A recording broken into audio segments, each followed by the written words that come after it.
परागकोश यानी लघु बीजाणुधानी का विकास। तो इसमें बताया कि जब परागकोश क्या होता है, तरुण, यानी जब परागकोश तरुण कहने का मतलब यंग होता है, क्या होता है, यंग होता है, तो उसमें बहुत सारी क्या पाई जाती हैं, कोशिका पाई जाती हैं, और उन कोशिकाओं का नाम क्या होता है, विभाज्य ऊतकी कोशिका।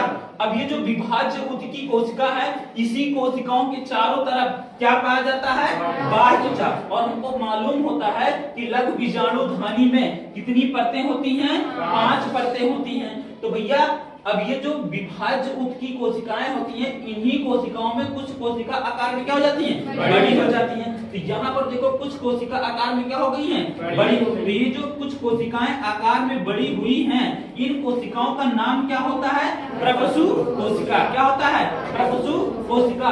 और इस प्रपशु कोशिका में क्या हो जाता है, परिणत विभाजन। क्या होता है, परिणत विभाजन। यानी परिणत विभाजन कहने का मतलब कि जो कोशिका है वो 2 भागों में टूट जाए, एक बाहर की ओर और अंदर की ओर। तो जब इस प्रपशु कोशिका में क्या हो जाता है, परिणत विभाजन, तो 2 कोशिकाओं में यहाँ पर टूट जाती हैं। जो ऊपर वाली कोशिका है इसका नाम क्या हो जाता है, प्राथमिक भित्ति कोशिका।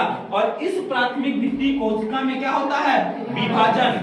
कई बार इसमें विभाजन होता है जिससे 3 से 5 परतें बनती हैं, और पहली परत का नाम क्या हो जाता है, अंतःस्तर, दूसरी परत का नाम क्या होता है, मध्य स्तर, और तीसरी परत का नाम क्या होता है, टेक्टम होता है। और फिर ये जो आपकी दूसरी कोशिका होती है, इसका नाम क्या होता है, प्राथमिक बीजाणुजनक कोशिका।